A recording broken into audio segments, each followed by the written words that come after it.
하나님 나라가 무엇입니까? 진정 하나님의 나라가 이 땅에 임하여 있습니까? 왜 보이지 않습니까? 어디에 있습니까? 이미 임하여 있는 하나님의 나라는 무엇입니까? 하나님, 말씀하여 주옵소서. 하나님의 나라가 무엇인지 알게 하여 주옵소서.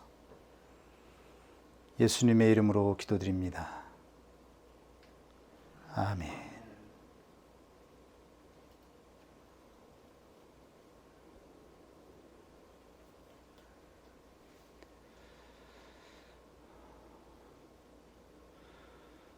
오늘 말씀 강론 주제는 하나님의 나라가 이 땅에 임하였다면 어떠한 모습으로 무엇으로 임하여 있는가 하는 것입니다.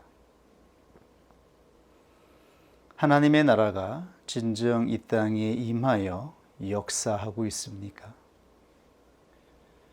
그렇다면 성경에 증거되어 있는 하나님의 나라는 어떻게 무엇으로 지금 역사하고 있는 것인가요? 저는 이 실체를 확증하기 위해서 존재나 실존이라고 하는 용어를 사용하고 있습니다. 하나님은 계시다. 이것을 나타내는 존재라고 하는 용어보다 더 분명하고 확증적인 언어는 없기 때문입니다. 하나님은 우리와 함께 계십니다. 하나님은 존재하고 있습니다. 이에 반해서 실존이라고 하는 의미는 현순간, 존재의 영적 상태로 인하여 나타나는 작용, 움직임, 그 영향에 대하여 정의하는 개념입니다. 그러므로 저는 종종 존재, 실존이라고 하는 이 용어를 사용하고 있다라고 하는 것을 염두에 두고 숙고하면서 하나님의 말씀을 들을 수 있기를 원합니다. 하나님의 나라는 실존으로, 즉 현순간에 존재의 영적 상태로 활동하고 있습니다. 하나님의 나라가 활동하는 현순간이 있습니다. 그리고 하나님의 나라가 움직이는 존재의 영적 상태가 있습니다. 하나님의 나라가 움직이는 존재의 영적인 상태로 하나님의 나라는 활동합니다. 우리 눈에는 하나님 나라의 외형적인 모습이 보이지 않지만 하나님의 나라는 존재의 영적인 상태로 이미 이 땅에 임하여 있으며, 그리고 하나님의 나라는 이미 활동하고 있다고 성경에 선포되어 있는 것입니다. 그러므로 제가 사용하는 실존이라고 하는 개념은 실존주의 철학에서 말하는 개념과 전혀 상관이 없는 말입니다.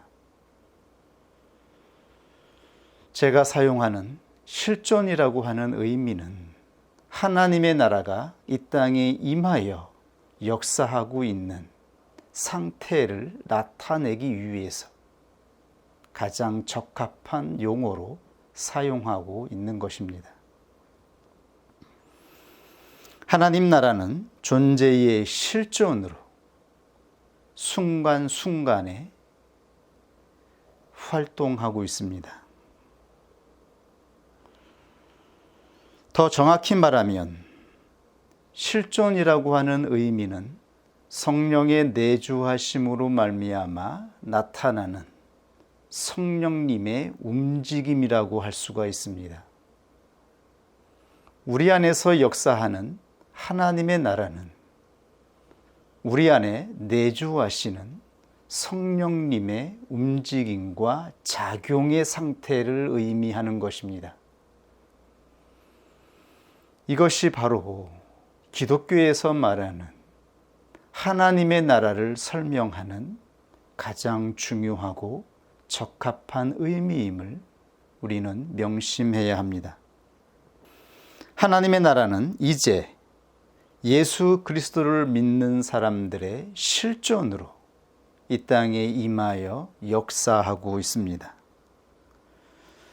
지난주 증거한 말씀의 내용을 상고해 보십시오.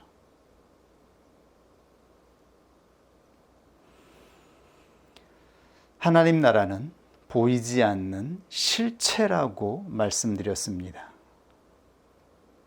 하나님의 나라는 있습니다. 하나님의 나라는 이 땅에 이미 임하여 있습니다. 실체입니다. 그런데 하나님의 나라는 우리가 생각하는 외형적인 모습으로 임하여 있지 않습니다.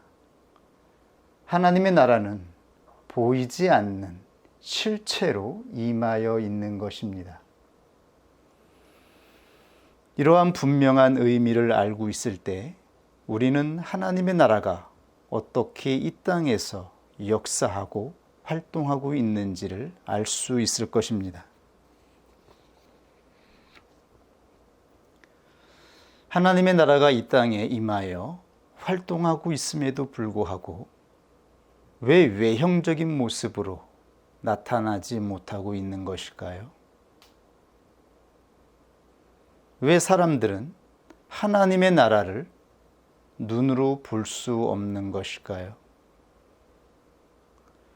왜냐하면 하나님의 나라는 존재를 통하여 역사하고 움직이고 있지만 아직 하나님께서 말씀하시는 존재의 상태가 완성되지 않았기 때문입니다.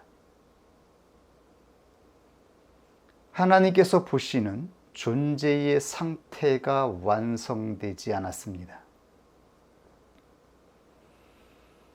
우리는 예수 그리스도를 영접하여 성령의 내주하심으로 말미암아 나타나는 움직임과 역사를 경험하고 보게 되지만 그러나 우리의 존재 상태는 아직 완성되지 않았습니다. 그러므로 하나님의 나라는 눈에 보이는 증표로, 표상으로 완전한 모습으로 보이지가 않는 것입니다. 그래서 기독교 역사를 보면 교회가 세워지고 강성해져서 때로 눈에 보이는 나라를 믿음의 사람들이 통치하기도 한 순간이 있었지만 그러나 하나님의 나라가 완전한 모습으로 나타났던 적이 없습니다. 하나님이 말씀하시는 거룩한 하나님의 나라가 이 땅에 세워지지 못했습니다. 잠깐 부분적으로 일부의 모습으로 잠시 보였다가 사라지고 없어진 것입니다. 하나님 나라의 실체가 눈에 보이는 것으로 확증되지 못한 것입니다. 그것은 영적인 존재의 상태가 완성되지 못했기 때문입니다. 본론으로 들어가겠습니다. 그렇다면 하나님의 나라가 현순간의 실존으로 나타나는 방식은 무엇일까요? 언제 하나님의 나라는 현순간에 우리의 영적인 상태로 움직이고 활동하게 되는 것일까요? 예수님께서 제자들에게 말씀하셨습니다. 사람들이 예수의 만져주심을 바라고 어린 아이들을 데리고 오매 제자들이 꾸짖거늘 예수께서 보시고 분이 여겨 이르시되 어린 아이들이 내게 오는 것을 용납하고 금하지 말라. 하나님 나라가 이런 자의 것이니라. 마가복음 10장 13절에서 14절. 예수님은 어린아이의 비유를 통해서 바로 하나님의 나라는 이런 자의 것이라고 말씀하였습니다. 하나님의 나라는 어린아이의 성격으로 비유되었습니다. 어린아이와 같은 자가 하나님 나라에 들어갈 수 있다라고 말씀하신 것입니다. 그렇다면 예수님이 말씀하신 어린아이의 성격은 무엇인가요? 우리가 생각하는 착하고 순하고 순박한 성격을 의미하고 있을까요? 하나님의 나라는 착하면 들어갈 수 있습니까? 순박하고 순진하면 들어갈 수 있는 것인가요? 착한 그리스도인을 통하여 하나님의 나라가 이 땅에서 역사하고 활동하게 되는 것인가요? 예수님은 어린아이의 성격에 대해서 이렇게 말씀하셨습니다. 내가 진실로 진실로 너희에게 이르노니 누구든지 하나님 나라를 어린아이와 같이 받들지 않는 자는 결단코 들어가지 못하리라. 마가복음 10장 15절. 누구든지 하나님 나라를 어린아이와 같이 받들지 않는 자는 결단코 들어가지 못하리라.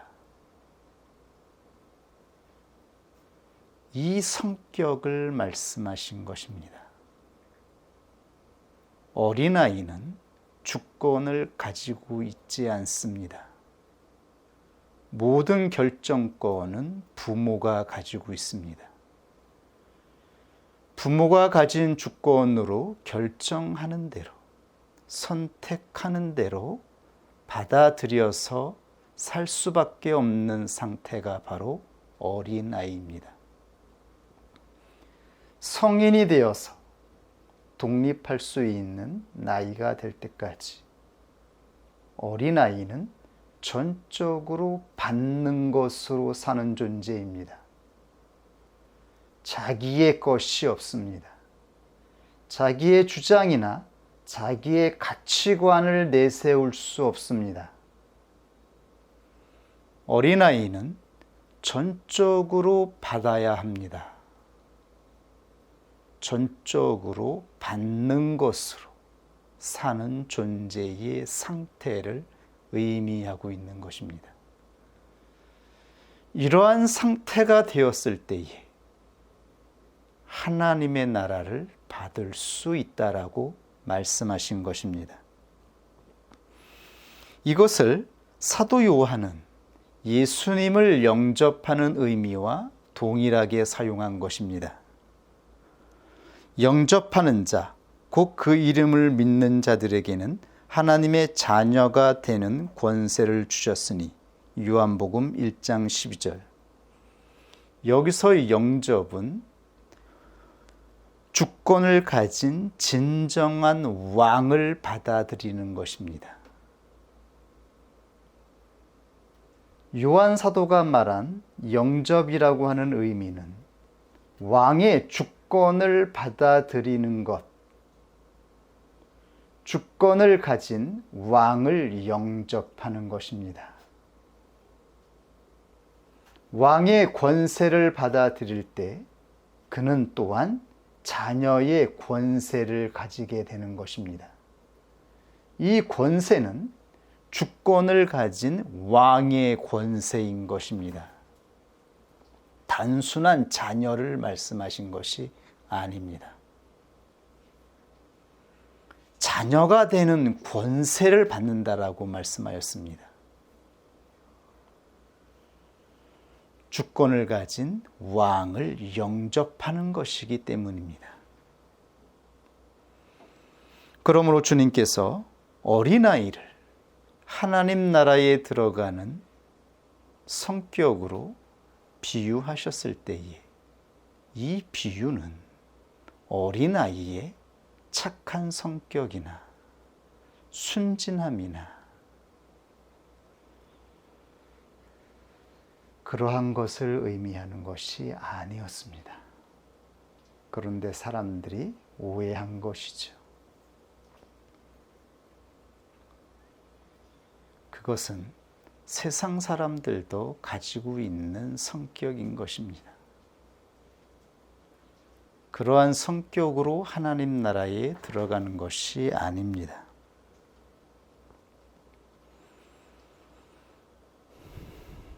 주님이 말씀하신 어린아이의 성격은 받을 수밖에 없는 존재의 상태, 받는 것으로 살아가는 존재의 상태를 말씀하신 것입니다. 어린아이는 자기의 의를 주장할 수 없습니다. 어린아이들은 자기의 의로, 자기의 의지를 나타내는 존재가 아닙니다. 즉, 자기의가 없는 자를 대표하고 있습니다. 부모님이 대신 선택하고 결정합니다. 옳고 그름을 판단해 주는 것입니다. 부모로부터 가치관을 받습니다. 이것을 해야 한다, 저것을 해야 한다라고 부모로부터 모든 것을 받는 것입니다. 그는 주권을 욕심내거나 탐하지 않습니다. 감히 주권 같은 것은 상상도 못하는 존재입니다. 오직 주권을 가진 부모님을 영접하여 살아가는 존재의 상태가 바로 어린아이입니다. 이것이 하나님 나라에 들어갈 수 있는 유일한 조건이라고 말씀하신 것입니다. 어린아이는 자기의가 없는 자입니다. 자기를 주장하는 의를 가지고 있지 않은 자입니다. 그러므로 예수님이 이 땅에 오셨을 때에 예수 그리스도를 왕으로 영접한 자는 바리새인도 아니었으며 사두개인도 아니었습니다. 바리새인들은 가장 정통적인 교리를 지키고 있는 자들이었습니다. 이들은 하나님이 주신 율법을 통하여 하나님의 나라를 성취할 수 있다라고 믿던 자들이었습니다. 이들은 율법을 보존하고 가르치고 수호하면서 하나님의 나라가 건설되는 것을 기다리고 원했던 자들입니다. 그러나 이들은 예수 그리스도를 영접하지 않았습니다. 사두개인들은 다윗 시대 제사장이었던 사독 제사장의 후손들입니다. 사두개인들은 보이는 성전에 헌신하며 성전을 통하여 구별된 삶을 살아가던 자들이었습니다. 성전을 통해 주시는 평안과 은혜를 바라보며 하나님의 나라가 이루어질 수 있다라고 믿던 자들이었습니다. 이들의 삶은 성전에 헌신되었고 오직 성전에서 책무를 다하는 삶으로 인생을 살아가던 자들이었습니다. 그러나 사두개인들도 예수 그리스도를 영접하지 않았습니다. 이들은 하나님의 나라를 받을 수 있는 상태가 아니었던 것입니다.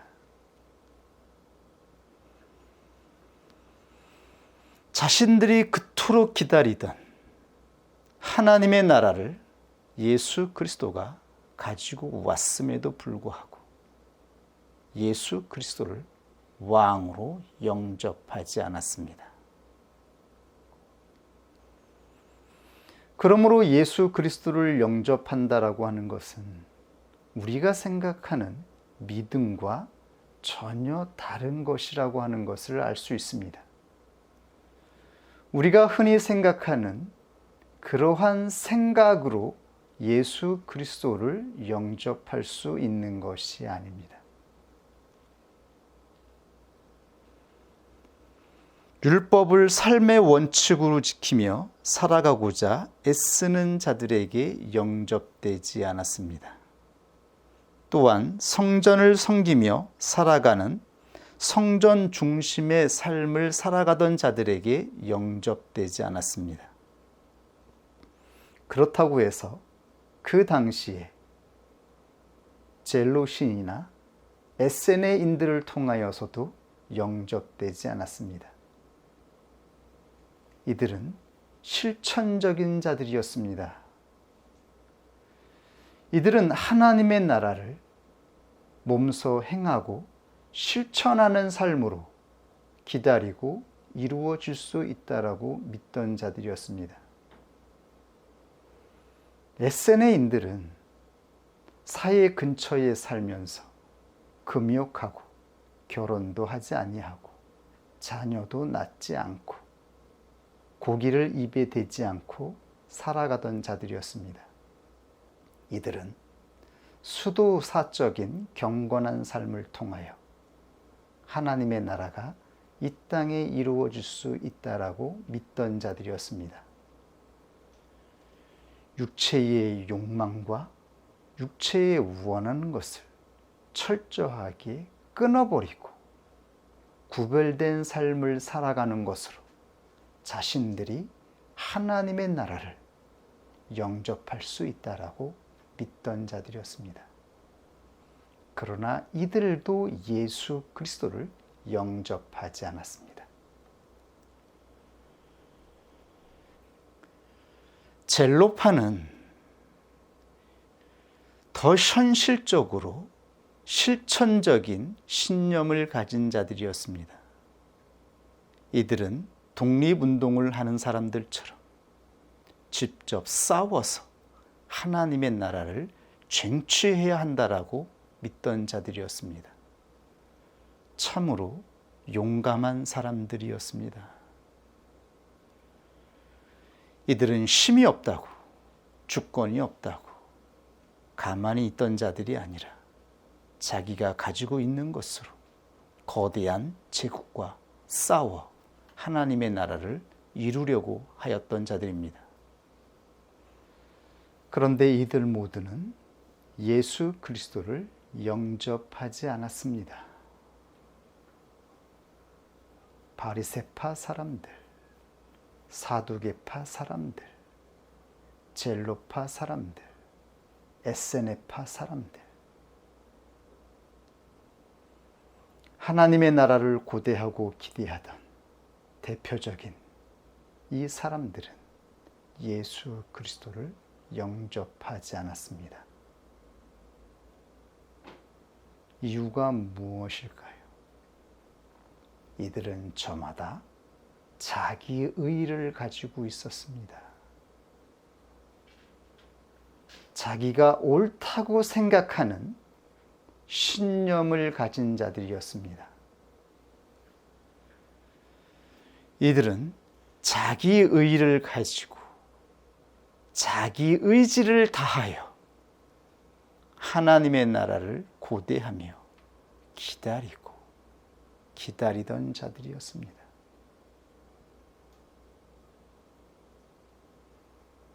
하나님의 나라를 그토록 기다렸음에도 불구하고 이들은 정작 이 땅의 왕으로 오신 예수 그리스도를 영접하지 못했습니다. 이것이 의미하는 바가 무엇이겠습니까? 정작 사람이 하나님의 나라를 고대하고 상상하며 애썼던 자들은 하나님의 나라를 볼 수도 없었고 영접하지 못했습니다. 즉, 사람의 노력이나 사람의 의지로 하나님 나라에 들어갈 수 없다라고 하는 것을 확증케 하는 것입니다. 하나님의 나라는 사람이 가지고 있는 의지로, 사람이 가지고 있는 열심으로 들어가는 것이 아닙니다. 그러면 누가 예수 그리스도를 영접하였습니까? 아무런 가망이 없던 사람들, 버림받은 사람들, 이 세상에서 실패한 사람들, 이 세상에서 이미 버림받아 아무도 돌아보지 않던 불쌍한 사람들, 가여운 사람들이 예수 그리스도를 왕으로 영접한 것입니다.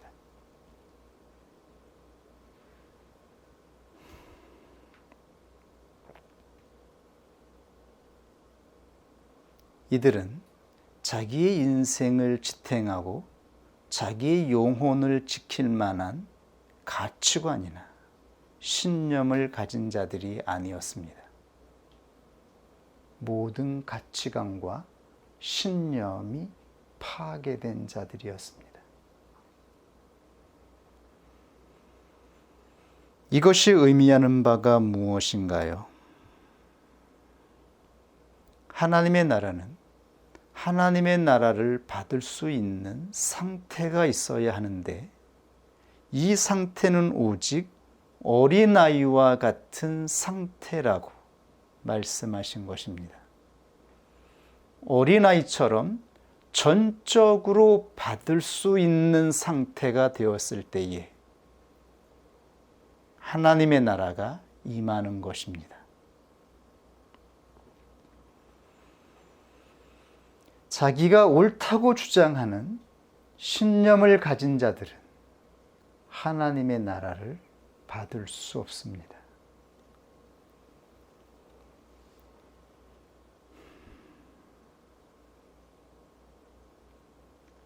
바리새인이나 사두개인, 에세네인이나 젤롯인들은 모두 자기의 가치관, 신념이 확실한 자들이었습니다. 이들은 나름대로 자기 주권을 가진 자들이었습니다. 그러므로 자기보다 힘이 센,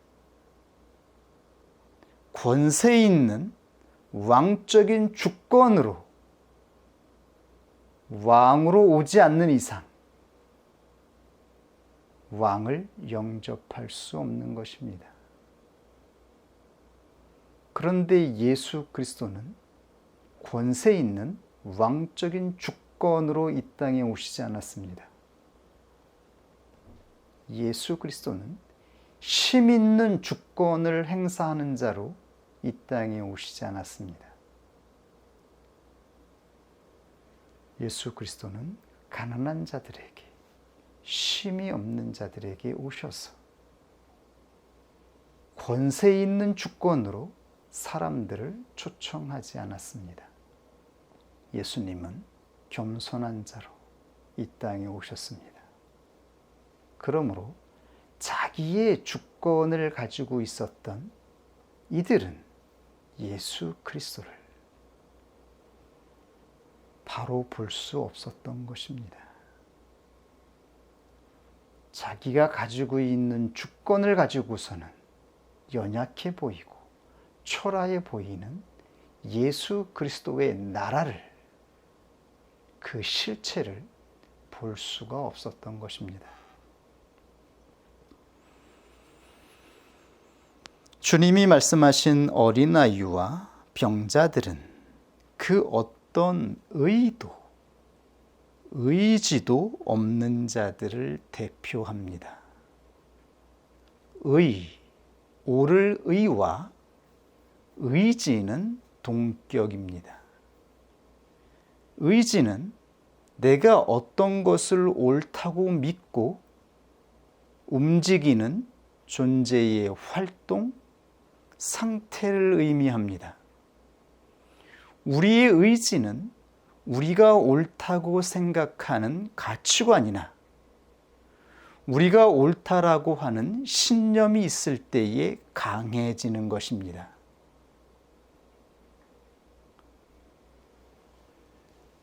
우리가 옳다라고 생각하는 그 무엇이 강할수록 의지가 강력해집니다. 의와 의지는 동격으로 나타나는 것입니다.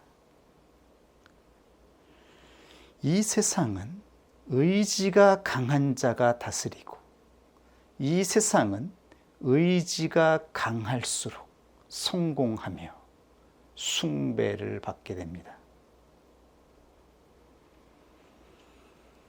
의지를 가진 자가, 강한 의지를 가진 자가 이 세상에서 살아남는 것입니다.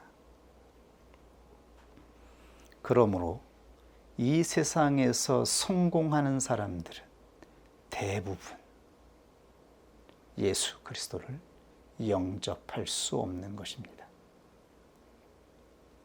세상에서 성공한 상태로는 예수 그리스도를 영접할 가능성이 없습니다. 우리가 예수 그리스도를 영접했을 때를 생각해 보십시오. 우리가 처음 부름을 받고 하나님을 따라 신앙생활을 시작했을 때를 생각해 보십시오. 그 순간, 그 현순간에 우리의 존재 상태는 어린아이와 같았습니다. 가난하고 비참하고 희망이 없고 내 인생에 가능성이 없어서 절망 가운데 있을 때에 우리는 하나님의 주권을 받아들이고 부복하여 엎드렸던 것입니다. 그것이 그 순간인 것입니다.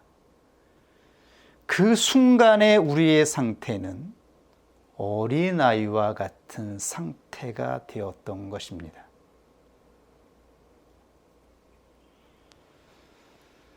우리가 예수 그리스도를 영접하여 영적인 출애굽을 할 때에도 동일한 상태가 그 순간에 이루어진 것입니다.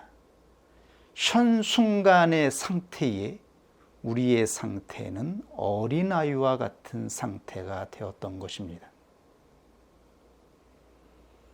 그때 성령께서 우리의 마음을 지배하여 움직이고 우리의 마음은 가난했고 애통했으며 겸손했던 것입니다. 주께서 움직이는 대로 이끄시는 대로 순종하여 나아올 수 있었던 것입니다. 그러나 그 순간은 그 순간인 것이죠. 우리의 삶에 은혜가 주어지고 세상의 조건들이 생기고 삶의 여건이 좋아지고 인정을 받게 되었을 때에 의지가 발생하는 것입니다.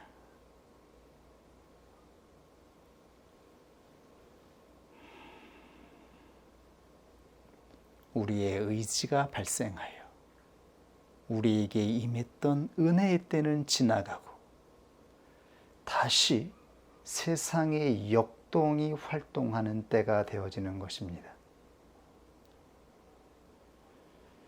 이것이 우리가 살아온 인생 가운데에서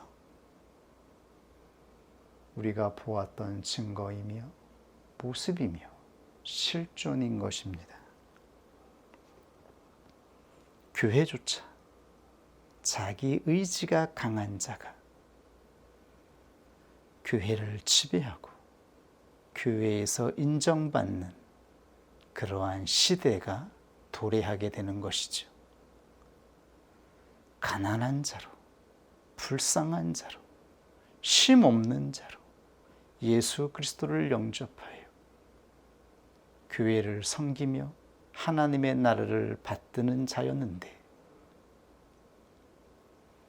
하나님의 은혜로 말미암아 조건이 생기고 삶이 좋아지면 다시 세상의 의가, 자기 의가 역동하여 교회의 은혜가 사라지고 말았던 것입니다. 하나님의 나라가 눈에 보일 수가 없었던 것입니다. 완성되지 못했던 것입니다.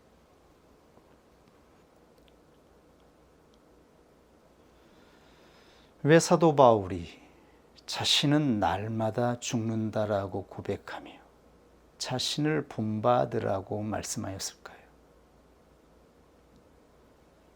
사도 바울을 대면하였을 때 사람들은 사도 바울을 약하게 보았고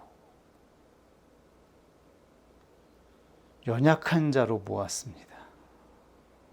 사도 바울의 모습이 볼품없게 보였습니다. 사도 바울이 의지를 내지 않았기 때문입니다. 그는 모든 의지를 내려놓고 겸손하게 하나님 앞에서 자기의 영혼을 지키며 성도들을 대했던 것입니다. 의지를 내려놓으면 사도 바울조차라 할지라도 사람들은 함부로 대하는 것입니다. 평신도들이 사도 바울을 통하여 교회에 들어온 자들이, 은혜를 입은 자들이 사도 바울을 하찮게 대하고 함부로 대하는 것입니다. 그러나 사도 바울이 편지를 통하여 하나님의 뜻을 증거하고 선포할 때에 그 권위와 권세는 어떠한 때보다 어떤 것보다 강력했던 것입니다. 이것은 하나님의 말씀의 권세였으며 하나님의 나라가 실제로 실존하는 권세였던 것입니다. 성령님은 실체입니다. 성령은 진리가 선포되어지고 예수 그리스도를 영접하여 하나님께 주권을 이양하여 살아가는 자들을 통하여 역사하기 때문입니다. 그때의 권세가 나타났던 것입니다. 그러나 일상의 삶에서 살아갈 때에 그리스도인들은 자기 의지를 끊임없이 죽이며 부인하며 살아가도록 그것이 우리의 길이라고 하는 것을 성령을 통하여 깨닫게 되어지고 인도함을 받기 때문에 내 의를 나타낼 수가 없는 것이죠.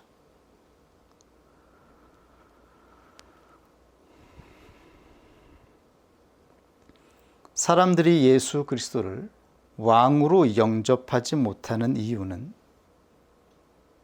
자기의 때문입니다. 자기 의지를 가지고 있는 이상 자기 의가 강한 만큼 예수 그리스도를 왕으로 영접할 수 없는 것입니다.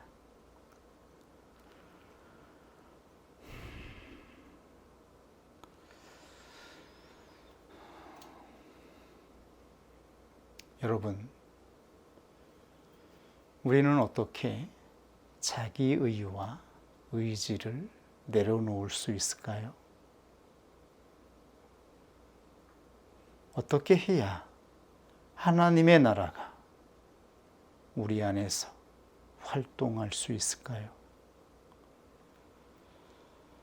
성경에는 사도들의 증거가 기록되었습니다.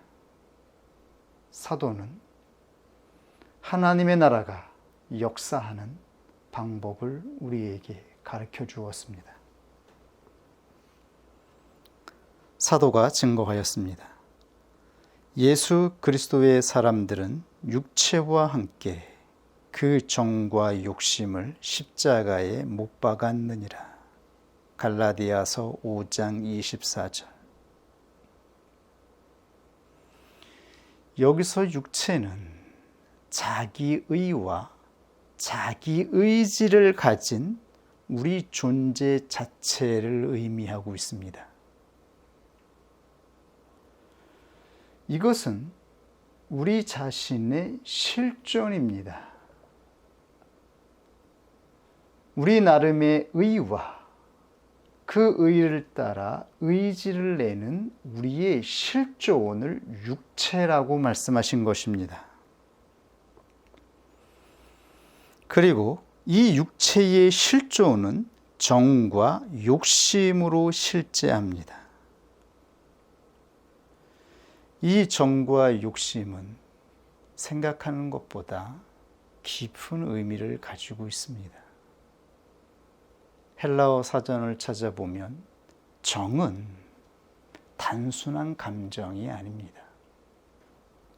헬라어 파데마는 어떤 의미인가 하면 고난,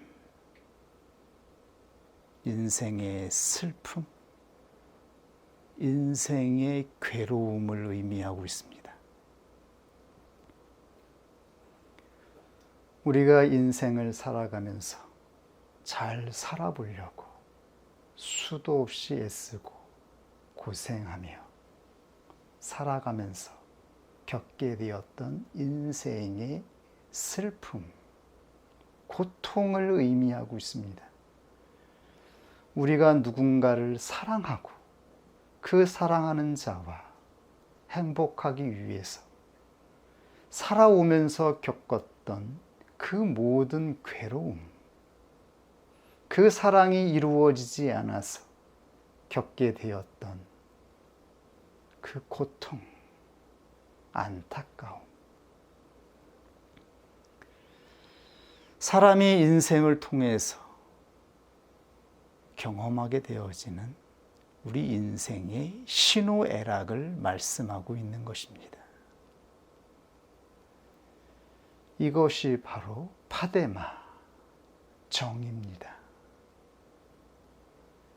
그리고 욕심은 에피디미아, 이것은 인간이 가지고 있는 근본적인 욕망인 것입니다. 우리의 욕망은 자유롭고 싶고 존중받고 싶고 인정받고 싶은 것입니다. 인간으로서 살아가면서 우리는 누구나 사람들에게 무시당하지 않고 존중받고 싶어 하는 욕망이 있습니다. 사람들과 동등하게 함께 어우러져 살아가고 싶은 욕망이 있습니다. 그런데 사도 바울은 말씀하십니다. 우리의 육체와 함께 이 모든 정과 욕심을 십자가에 못 박은 자들, 그들이 바로 그리스도인들이며, 그리스도인들은 우리 자신이 가지고 있는 이 모든 감정과 소원, 의지들을 십자가에 못을 박고 살아가는 자들이라고 말씀하였던 것입니다. 이것이 사도 바울이 걸어갔던 길입니다. 사도 바울이 예수 그리스도를 왕으로 영접하여 살아갔던 길은 날마다 날마다 자신의 육체와 함께 자신의 정, 자기가 생각하는 가족, 형제, 자기가 고대하던 그 모든 인간적인 그 모든 것들을 십자가에 못 박고 살아갔던 삶이었던 것입니다.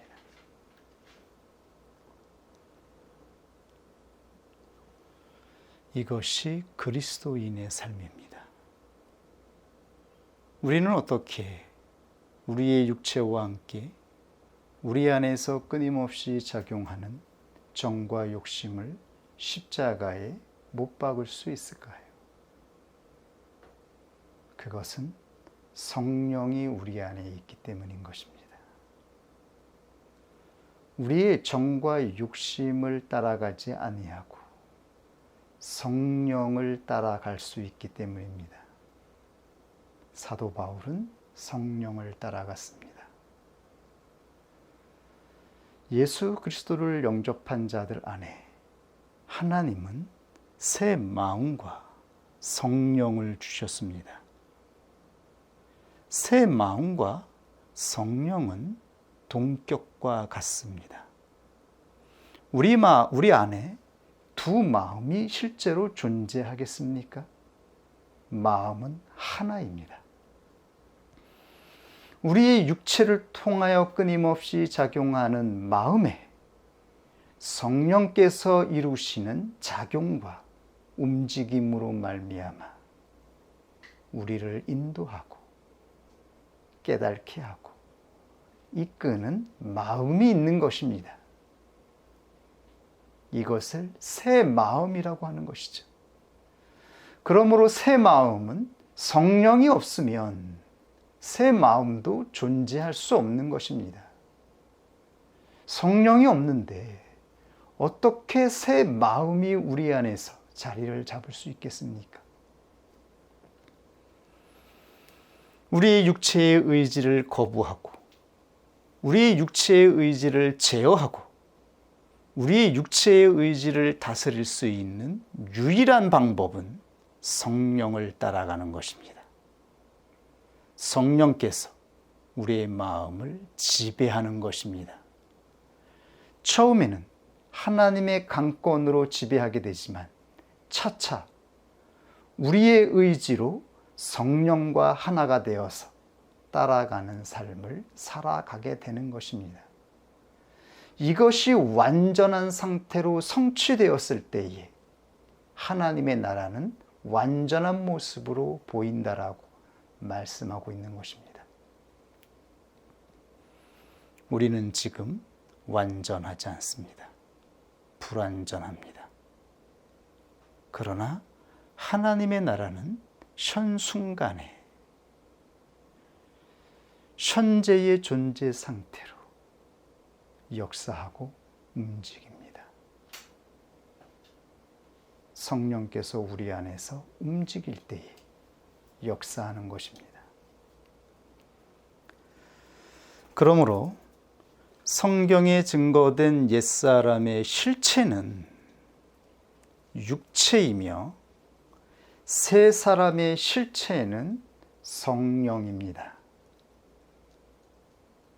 이것이 기독교의 정통 교리이며 진리입니다. 옛사람의 실체는 육체, 우리 자신의 실존입니다. 새 사람의 실체는 우리가 아니라 성령인 것입니다. 세상 사람들은 자기 자신의 의와 의지로 역동하는 자들을 가리키는 것입니다. 그리고 이 역동을 육체의 활동이라고 말하는 것입니다. 육체의 나라는 육체의 활동으로 이루어지는 것입니다. 육체의 나라는 육신의 의지가 강한 자가 다스리는 것입니다. 그러나 하나님 나라는 성령의 활동으로 움직이고 실존하는 것입니다. 성령의 내주하시는 작용으로 말미암아 이루어지는 상태, 이것을 새 사람의 상태로 정의하는 것입니다. 하나님의 나라는 성령께서 우리의 마음 안에서 작용하고 움직이는 상태를 통하여 활동하고 역사하게 됩니다. 그렇다면 어떻게 하여야 성령께서 우리 안에서 자유롭게 활동할 수 있을까요? 이 문제는 상당히 어렵고 우리의 노력으로 해결할 수 없는 가장 어려운 난제입니다. 바로 자기 목숨입니다. 자기 목숨이 해결되지 아니하면 하나님의 나라가 이루어지는 것을 볼 수가 없다라고 예수님께서 말씀하셨습니다.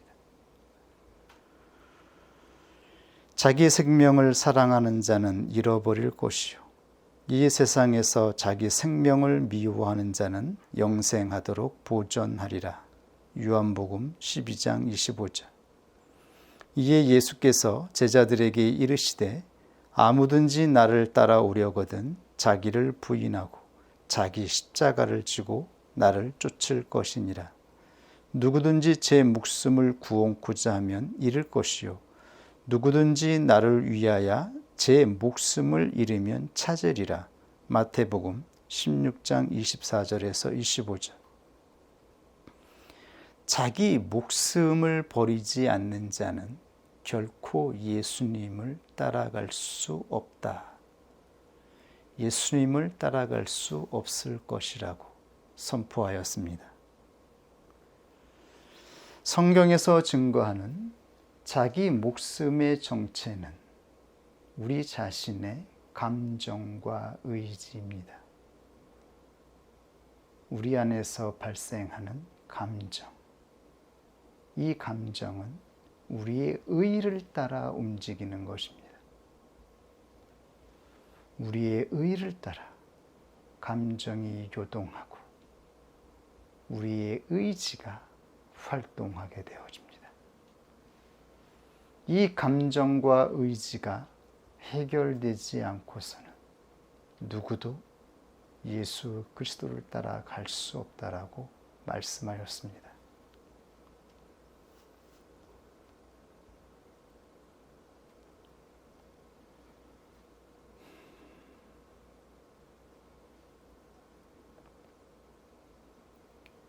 성령께서 우리 안에서 활동하시면 우리는 성령의 지배로 말미암아 우리의 감정과 의지를 내려놓고 부인할 수 있게 됩니다. 성령의 강력한 역사가 일어날 때에 사람은 자신의 주권을 내려놓고 전적으로 부복하게 됩니다.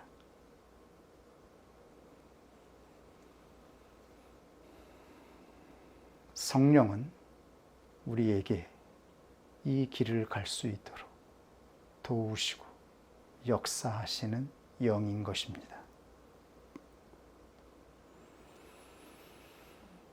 우리가 가벼운 짐으로, 가벼운 마음으로 성령을 따라가기 위해서는 이 육체의 정체를 바르게 이해하여야 합니다. 성경은 우리가 그토록 놓지 못하고 붙잡고 있는 이 육체의 정체가 무엇인지를 가르쳐 주었습니다. 이 육체의 정체를 우리가 바르게 이해하면 우리는 이 목숨을 조금 가볍게 부인하고 내려놓을 수 있습니다. 자기 목숨의 본질적인 정체를 성경에서 가르쳐주고 있습니다. 성경에는 이 실체가 우리가 붙잡고 있는 육체, 이 육체가 우리의 목숨, 이 목숨의 정체가 바로 티끌이다, 먼지다라고 말씀하고 있습니다.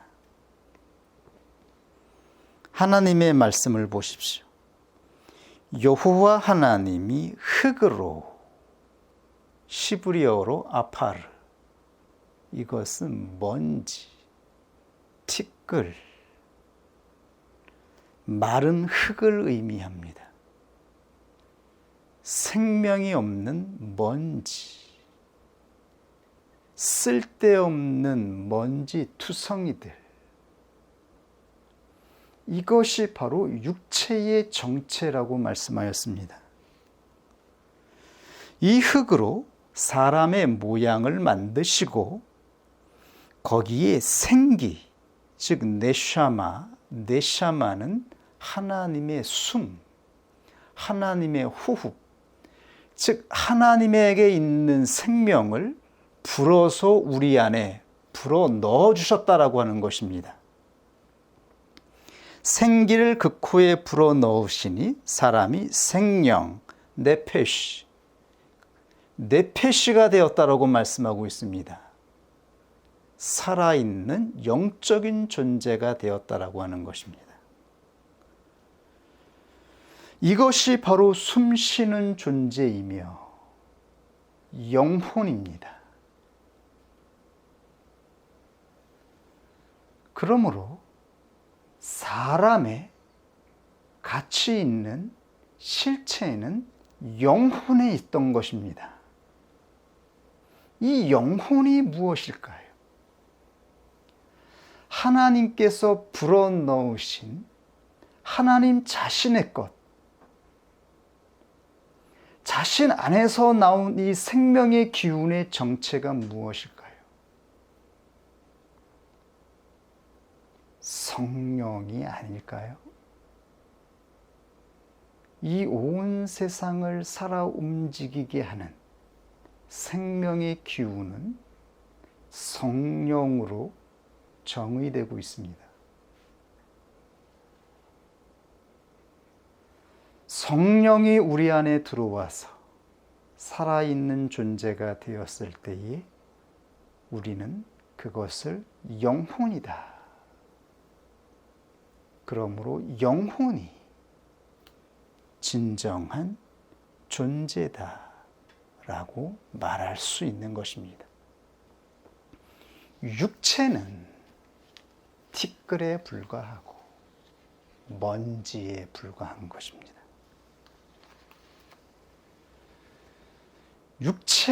육체에서 나오는 의와 감정들은 얼마나 쓰잘데기가 없고 하찮은지요. 우리가 싸우는 실존을 보십시오. 우리가 사랑하는 사람과 다툴 때에 하나님의 은혜를 부어주신 교회 안에서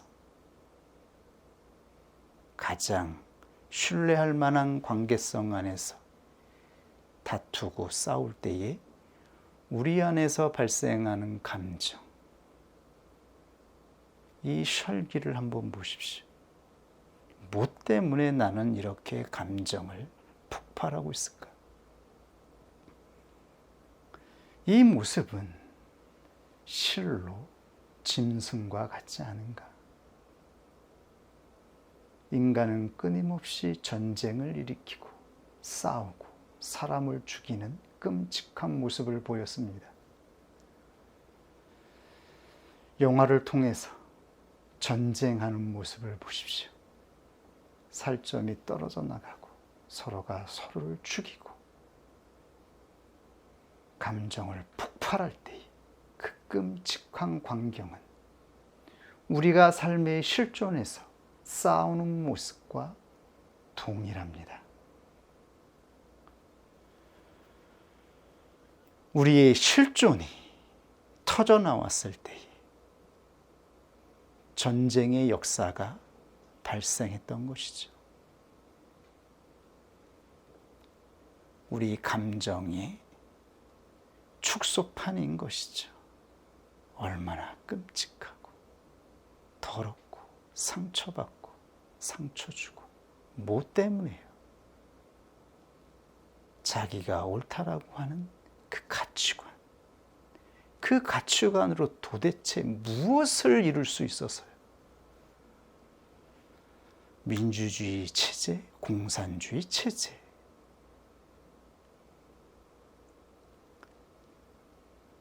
그 가치관으로 인간이 하나님의 나라를 만들었습니까? 행복한 나라가 만들어졌나요?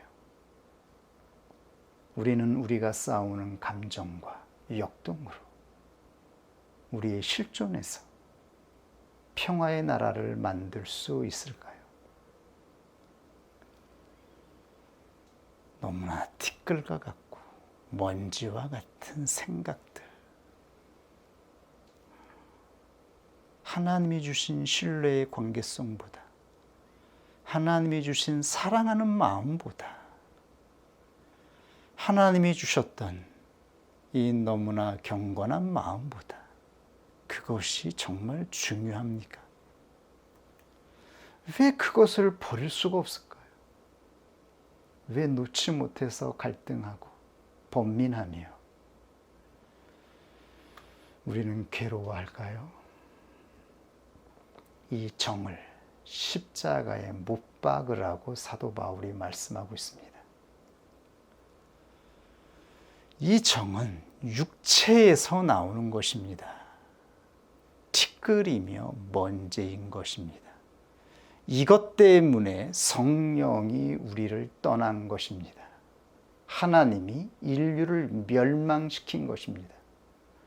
홍수로 심판하셨습니다. 그리고 장차 예수 그리스도가 이 땅에 오실 때에 불로 심판할 것이라고 말씀하였습니다. 여호와께서 가라사대 나의 신이 영원히 함께하지 아니하리니 이는 그들이 육체가 됨이라. 육체, 영어로 플래시, 고기, 살코기가 되었다라는 것입니다. 실로 우리가 감정으로 역동할 때에 내 모습을 보면, 우리의 모습을 보면 짐승, 영혼 없는 살코기와 같습니다. 다를 바가 무엇입니까? 그때 내 백성 중 무릇 책에 기록된 자가 구원을 얻을 것이라. 땅의 티끌 가운데 자는 자 중에서, 티끌, 육체 가운데에서 자는 자 중에 많이 깨어 영생을 얻은 자도 있겠고 수욕을 받아서 무궁히 부끄러움을 입을 자도 있을 것이며. 다니엘 12장 1절에서 2절. 우리의 영혼이 깨어날 때, 성령께서 우리의 영혼을 깨어나게 하실 때 우리의 육체에는 반드시 깨어지고 파쇄되고 벗겨지는 그 순간을 경험하게 될 것입니다. 우리의 영혼이 잠들어 있었습니다. 육체의 지배로 말미암아 잠든 상태에 있었습니다. 진리의 성령께서 우리 안에서 역사하기 시작하면 우리의 영혼이 깨어날 텐데, 그때 반드시 육체는 심판을 받고 멸망을 받게 될 것입니다. 이것은 실존이며 외형적으로도 장차 이루어질 역사인 것입니다. 그러므로 요한 계시록에는 예수 그리스도가 마지막 심판의 왕권을 가지고 이 땅에 올 때에 이 짐승들, 육체와 육체를 다스리는 짐승, 그리고 이 짐승을 경배케 하는 거짓 선지자들은 다 심판을 받아서 불못에 던지울 것이라고 말씀하였습니다. 계시록 말씀입니다. 또 내가 보니 한 천사가 해에 서서 공중에 나는 모든 새를 향하여 큰 음성으로 외쳐 가로되 와서 하나님의 큰 잔치에 모여 왕들의 고기와 이 세상의 왕들, 장군들의 고기와 장군들의 의지, 그들의 역동들은 다 짐승과 육체인 것입니다. 장사들의 고기와 말들과 그 탄 자들의 고기와 자유한 자들이나 종들이나 물론 대수하고 모든 자의 고기를 먹으라 하더라. 또 내가 보매 그 짐승과 땅의 짐승, 땅의 임금들과 그 군대들이 모여 그 말탄 자와 그의 군대로 더불어 전쟁을 일으키다가 짐승이 잡히고 그 앞에서 이적을 행하던 거짓 선지자도 함께 잡혔으니 이는 짐승의 표를 받고 그의 우상에서 경배하던 자들을 이적으로 미혹하던 자라. 이 둘이 이 산채로 유황불 불 붙은 못에 던지우고 그 나머지는 말탄 자의 입으로 나오는 검의 죽음에 모든 새가 그 고기로 배불리우더라. 계시록 19장 17절에서 21절. 성경은 우리들에게 본질, 실체를 증거하고 있습니다.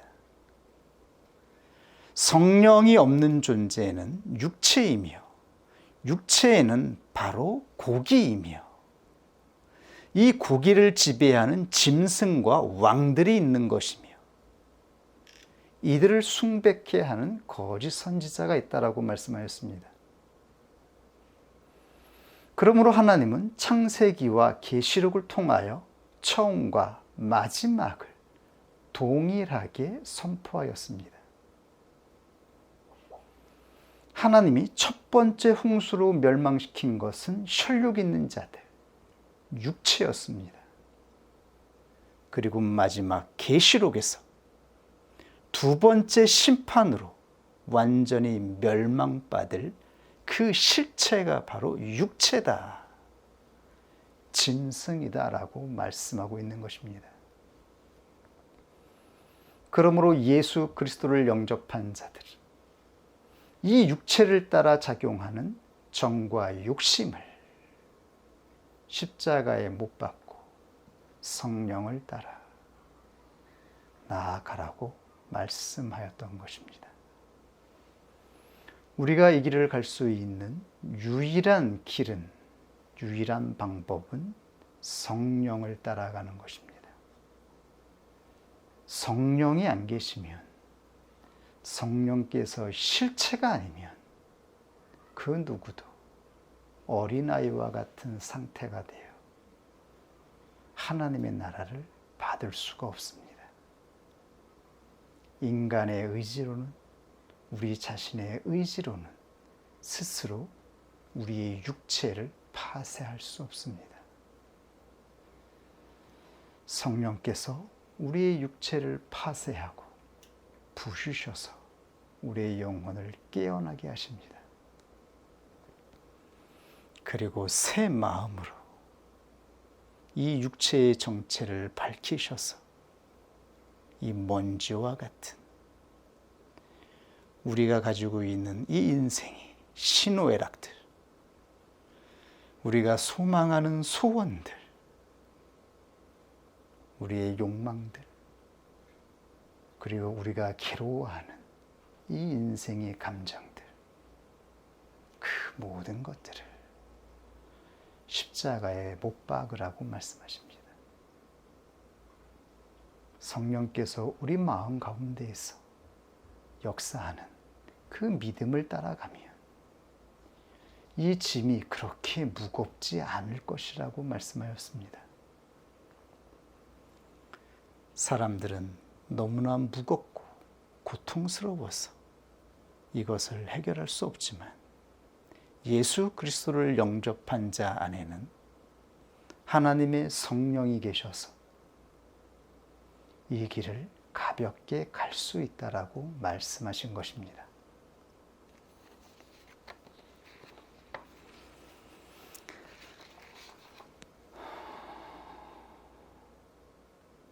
하나님의 나라가 임하면 육체는 반드시 심판을 받고 멸망을 받게 됩니다. 이것은 하나님의 나라가 임할 때 언제나 발생하는 우리의 실존이기도 합니다.